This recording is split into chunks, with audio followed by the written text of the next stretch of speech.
Robot expert हैं, किस लिए आपको यहाँ बुलाया गया? सो यहाँ पे हमें इसलिए यहाँ पे मैं हूँ क्योंकि यहाँ पे जितने भी 41 लोग फंसे हुए हैं उनकी मेंटल वेलबींग के लिए टेक्नोलॉजी हम लोग इम्प्लीमेंट करने जा रहे हैं। ये होम ग्रोन इंडिजीनियस टेक्नोलॉजी है।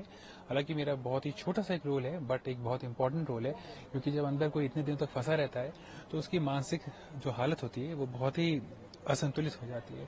तो हमारे पास ऐसे सिस्टम्स हैं जो कि उनको राउंड द क्लॉक मॉनिटर करेंगे, उनकी हेल्थ को मॉनिटर करेंगे। साथ ही साथ हम वहाँ पे लिमिटेड एक्सेस इंटरनेट सर्विस भी प्रोवाइड कराएंगे टनल के अंदर। और उसके साथ ही साथ जो कि अंदर की तरह के विभिन्न तरह की गैसेज आ रही हैं, जैसे मीथेन हो गई और भी तरह की जो हजार्डस गैसेज हैं, उनको भी डिटेक्ट करने में ये पूरा रेस्क्यू रोबोटिक सिस्टम मदद लेगा। जी, आपको यहाँ जो बुलाया गया, क्या गवर्नमेंट ऑफ इंडिया या किसी एजेंसी की तरफ से? सो यहाँ पे हमारे एक रिस्पेक्टेड कर्नल सर हैं, तो उन्हीं से हमारी काफी समय से भी बात हो रही थी और वो प्रॉब्लम हमें बताते थे और जो बेस्ट पॉसिबल सोल्यूशन डेवलप कर पा रहे थे वो हम करते जा रहे थे। तो और फाइनली काम कैसे करेगा, क्योंकि काफी दिन से रेस्क्यू ऑपरेशन चल रहा है। हाँ जी, तो ये एक रेस्क्यू रोबोटिक, ये stand alone independent rescue robotic system है जिसमें 3 in 1 चीजें होती हैं। लाइक आपको हमने बताया जैसे गैस डिटेक्शन सिस्टम है, इंटरनेट सर्विस प्रोवाइड करेगा, वो अपने स्टैंड अलोन पॉइंट से 100 मीटर तक राउंड द क्लॉक उनकी हेल्थ मॉनिटर करेगा। और कोई भी व्यक्ति इस तरह से अगर अंदर फंसा रहता है तो उसको हम लोग जितना भी कहते नहीं मेंटल वेलबींग के लिए चीजें दे सकें तो वो करेंगे। और उससे बड़ी चीज ये कि ये होम ग्रोन है और मैं कोई प्रोफेशनल रेस्क्यूअर नहीं हूँ, बट देन मेरे जो स्किल सेट है दैट इज टेक्नोलॉजी और रिसर्च एंड रोबोटिक्स, उसकी मदद से इससे पहले भी एक बिल्डिंग गिरी थी लखनऊ में हलाया जिसमें 14 लोगों को जिंदा निकाला था, उसमें भी मैंने अपने रोबोटिक सिस्टम लगाया था, सर्च एंड रेस्क्यू।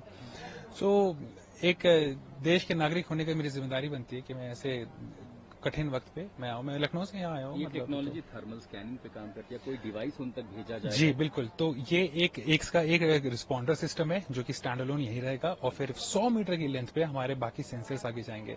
तो ये एक, और वो क्योंकि यहाँ पर पैसेज नहीं है उस पार। हाँ, वो जो लाइफलाइन यानी कि अप्रोच जो बनाया है, जो लाइफलाइन है वो उसी के, वो बहुत ही छोटे छोटे हमने डेवलप किए हैं ताकि उस लाइफलाइन से हम लोग वहाँ पे। कितना लगभग सर समय लगेगा आपको इस पूरा सेटअप करने में? देखिए, सेटअप करने में ज्यादा टाइम नहीं लगता है, बट अब ये नहीं कहना मुश्किल है कि कितने समय में चीजें पूरी तरह से एग्जीक्यूट होंगी, बट देन हाँ, यकीनन बहुत जल्दी ही होंगी। तो ये है जी। इधर वो दिखा सकते हैं सर, इसका डेमो कब शुरू करेंगे आप? इस चीज की शुरुआत कब करेंगे? ये डिसाइड करेंगे बाकी जो हमारे ऑफिसर्स हैं, कैसे क्या इम्प्लीमेंट करना है, कैसे क्या लगाना है। आप जाएंगे टनल के अंदर? जाना ही पड़ेगा और कोई ऑप्शन ही नहीं है जी। और क्लियरेंस मिलते ही आप इसको इम्प्लीमेंट करोगे? जी, इम्प्लीमेंट करते हैं और